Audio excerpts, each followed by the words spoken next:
అదే నమస్కారం. ఒకసారి మనం వీడియో చూద్దాం. వీడియో చూసిన తర్వాత మళ్ళీ మాట్లాడదాం. ఒకసారి వీడియో ప్లే చేయండి. కూటమి ప్రభుత్వ పాలనలో రైతులు పండించిన పంటకు గిట్టుబాటు ధర లేకపోవడంతో అన్నదాతల్ని తీవ్ర ఆవేదన గురిచేస్తోంది. పండించిన పంటను మార్కెట్ కు తరలించిన గిట్టుబాటు ధర దక్కడం లేదని దానికి మంట పెట్టుకునే పరిస్థితికి వచ్చారు రైతులు. ప్రతి సంవత్సరం 15 రోజులు పేమెంట్ ఇచ్చేవారు ఇది వరకు. ఇప్పుడు పేమెంట్ ఇవ్వలేదు. గిట్టుబాటు లేక ఈ చెరుకు తోటకి నిప్పెట్టిన పరిస్థితి వచ్చింది. పవర్ షుగర్ ఫ్యాక్టరీ పంపించిన వీళ్ళు ఎప్పుడో నెలలో సంవత్సరాలు 6 నెలలు పోయిన తర్వాత డబ్బులు ఇస్తారు. ఇప్పుడేమో పేమెంట్ కూలర్కి ఇవ్వకపోతే వాళ్ళు ఒప్పుకోరు. అందువల్ల ఇప్పుడు నిప్పెట్టిన పరిస్థితి అందుకే వచ్చింది. 2019 నుంచి 2025 వరకు జగన్మోహన్ రెడ్డి గారి హయాంలో రైతే రాజు అనే విధంగా, రైతే రాష్ట్రాన్ని ఏలే విధంగా రైతు గిట్టుబాటు ధర ఇచ్చినటువంటి రోజులు మనం అందరం ఒకసారి గుర్తు తెచ్చుకోవాలి. రైతాంగం జరిగినటువంటి అన్యాయం ఈరోజు మనం చూస్తూ ఉంటే రాష్ట్రంలో రైతు అనేవాడు నీచమైన పరిస్థితి అనిపిస్తూ ఉన్నాడు. కనీసం గిట్టుబాటు ధర లేని పరిస్థితి. రైతులందరూ కూడా ఈరోజు ధర్నాలు చేస్తూ ఉన్నారు. రైతులందరూ కూడా ఈరోజు నిజంగా ఇటువంటి ప్రభుత్వాన్ని గెలిపించినందుకు నిజంగా సిగ్గుపడుతూ ఉన్నారు. చాలామంది రైతులు తన పంటను తగలబెట్టుకునే పరిస్థితి వచ్చింది అంటే దానికి కారణం ఈ కూటమి ప్రభుత్వమే. ఈరోజు పవన్ కళ్యాణ్ గారు సనాతన ధర్మం పేరు చెప్పి చెప్పులు వేసుకోకుండా తిరుగుతున్నప్పటికీ కూడాను ప్రతి ఒక్క రైతాన్నకు కూడా గుర్తు పెట్టుకోవాలి. ఆ రోజు ఇచ్చిన హామీలన్నీ గుర్తు చేసుకోవాలి. చంద్రబాబు నాయుడు గారు కూడా ఒకసారి గుర్తు చేసుకోవాలి.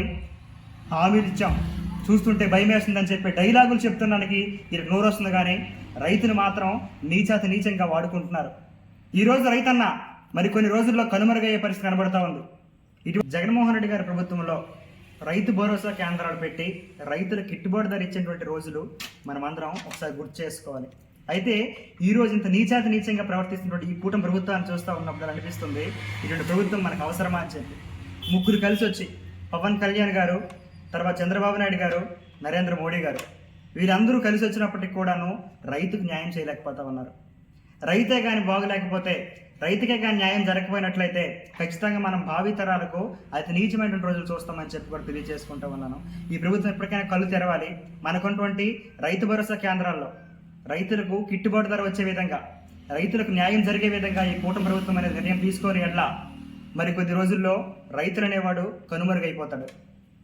మళ్ళీ 2029 వరకు మీరు ఇటువంటి దుశ్చర్యమైన కార్యక్రమాలు తీసుకున్నట్టయితే, నీచమైన కార్యక్రమాలు చేసినట్టయితే 29లో మళ్ళీ జగన్మోహన్ రెడ్డి గారు వచ్చిన తర్వాత మీరు ఖచ్చితంగా ప్రతి ఒక్క కార్యక్రమానికి కూడా మీరు సమాధానం చెప్పాల్సిన అవసరం అయితే ఉందని చెప్పి కూడా తెలియజేసుకుంటూ మన రైతులందరినీ ఈరోజు మనం ఈ యొక్క వీడియో ద్వారా ప్రతి ఒక్క రైతన్న కూడా న్యాయం జరిగే విధంగా, ప్రతి ఒక్క రైతన్న మేసం తిప్పే విధంగా, రైతే ధర వచ్చేంత వరకు కూడా జగన్మోహన్ రెడ్డి గారు ఎంత కృషి చేశారో మరొకసారి మనం అందరం కూడా నమర వేసుకోవాలి. నిజంగా ఈ కూటమి ప్రభుత్వం వచ్చిన తర్వాత రైతులు ఆత్మహత్యలు కానివ్వండి, రైతులు పంట తగలబెట్టుకోవడం కానివ్వండి, రైతులు పురుగుల మందులు తాగడం కానివ్వండి, నిజంగా ఈరోజు నేను సిగ్గుచేయడం తెలియజేసుకుంటూ ఉన్నాను. రైతే రాజు అనే నినాదాన్ని మరొక్కసారి గుర్తు చేసుకుంటూ ఈ కూటమి ప్రభుత్వం వారు మరొక్కసారి గమనించండి. రైతులను అంతరించిపోయే జీవులాగా మార్చొద్దని చెప్పి తెలియజేసుకుంటూ, రైతులు అనేవారు మన రాష్ట్రానికి ఒక వెలుగునిచ్చే ఒక సూర్యుని వలె మీరందరూ గుర్తు చేసుకుంటూ మరొక్కసారి ఈ రైతుకు న్యాయం జరగాలని ఒకసారి కోరుకుంటూ రైతు భరోసా కేంద్రాలను మనమందరం వినియోగించుకోవాలి. ప్రతి ఒక్క రైతుకు న్యాయం జరిగే విధంగా మనమందరం పోరాటం చేయాలి. ఈ వీడియోను ప్రతి ఒక్కరికి తెలియజేయండి. రాష్ట్రంలో ఉన్న ప్రతి ఒక్క రైతుకు కూడా ఈ వీడియో ఉపయోగపడే విధంగా ఉండాలి. మనం ఇచ్చే ప్రతి ఒక్క హామీలు కూడా రాష్ట్రానికి ఉపయోగపడే విధంగా ఉండాలి.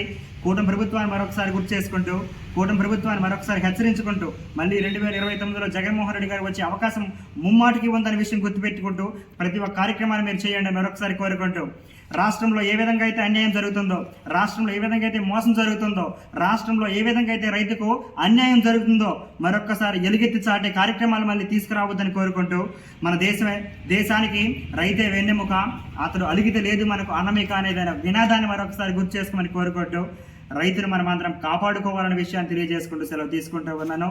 శుభం. జై హింద్. జై జగన్మోహన్ రెడ్డి గారు. జై హింద్.